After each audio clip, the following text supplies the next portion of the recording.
കുറേ വർഷങ്ങളായിട്ടുള്ള ആഗ്രഹമാണ് കേട്ടോ, മുടിയിൽ എന്തെങ്കിലുമൊക്കെ പരീക്ഷിക്കണമെന്ന്. കല്യാണത്തിന് മുന്നേ പരീക്ഷിക്കാൻ പോയിട്ട് റിസ്ക് എടുക്കണ്ടെന്ന് വിചാരിച്ചു. ഇനിയിപ്പോൾ എന്ത് ചെയ്താലും പ്രശ്നമില്ലല്ലോ. അപ്പൊ ഇന്ന് അങ്ങനെ അതിനുവേണ്ടി ഇറങ്ങി തിരിച്ചിരിക്കുകയാണ്. ഞാൻ ശരിക്കും ഹെയർ കട്ട് ചെയ്യാൻ വേണ്ടി പോയതാ, കാരണം കഴിഞ്ഞ 2 months ആയിട്ട് ഞാനൊരു പ്രൊഡക്റ്റ് യൂസ് ചെയ്യുന്നുണ്ട്. അതുകൊണ്ട് തന്നെ പെട്ടെന്ന് ഹെയർ ഗ്രോത്ത് വരും. അപ്പൊ എനിക്ക് ഹെയർ കട്ട് ചെയ്യേണ്ടത് മസ്റ്റാണ്. അപ്പൊ അതിനു വേണ്ടി പോയതാണ്. പക്ഷെ അവിടെ പോയത് എന്റെ പ്ലാനേ മാറി. അങ്ങനെ ഒരു ഹെയർ മേക്ക് ഓവർ തന്നെ ഞാൻ ചെയ്തു. ഇനി എന്റെ മേക്ക് ഓവർ എങ്ങനെയുണ്ടെന്ന് നിങ്ങളും കൂടെ ഒന്ന് കമന്റ് ചെയ്യണേ. ഇത്ര വർഷം എന്റെ ഹെയറിൽ എനിക്ക് എന്ത് പരീക്ഷിക്കണമെങ്കിലും ഭയങ്കര ടെൻഷനാണ്, കാരണം അത്രയ്ക്കും ഹെയർ ഫോൾ ഉണ്ടായിരുന്നു. പക്ഷെ ഈ 2 months ആയിട്ടാണ് എനിക്ക് കുറച്ച് കോൺഫിഡൻസ് വന്നത്, കാരണം ഹെയർ ഒക്കെ നന്നായിട്ട് ഗ്രോത്ത് ആവാൻ തുടങ്ങി.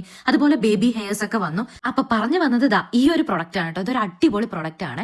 ഇത് ബെയർ അനാട്ടോമിയുടെ advanced hair growth roll on ആണ്. ഇത് ഞാൻ കണ്ടിന്യൂസ്ലി യൂസ് ചെയ്യാൻ തുടങ്ങി കേട്ടോ. നമ്മളൊരു 4 week യൂസ് ചെയ്താൽ തന്നെ നമുക്ക് നല്ലൊരു വിസിബിൾ ഡിഫറൻസ് അറിയാൻ പറ്റും. ആൻഡ് ഇതിൽ മെയിൻ 3 ingredients ആണ് റോസ്മേരി, റിഡൻസിൽ, റൈസ് വാട്ടർ. ഇത് പെട്ടെന്ന് തന്നെ അബ്സോർബ് ചെയ്യും കേട്ടോ നമ്മുടെ സ്കാൽപ്പിൽ. അതുപോലെ തന്നെ ലൈറ്റ് വെയിറ്റ് ആണ്, നോൺ സ്റ്റിക്കി ആണ്. കണ്ടിന്യൂസ്ലി യൂസ് ചെയ്തപ്പോൾ ഇതുപോലെ ഒരുപാട് ബേബി ഹെയർസ് വന്നു കേട്ടോ. പെട്ടെന്ന് പുതിയ ഹെയർ ഗ്രോത്ത് ആവും കേട്ടോ. അപ്പൊ ഞാൻ പ്രൊഡക്റ്റും കൂടെ എന്തായാലും വീഡിയോയിൽ ടാഗ് ചെയ്ത് കൊടുക്കാം. നിങ്ങളും കൂടെ ഒന്ന് ചെക്ക് ചെയ്ത് നോക്കാം കേട്ടോ. സോ അടുത്ത വീഡിയോ ആയിട്ട് കാണാം. ബൈ.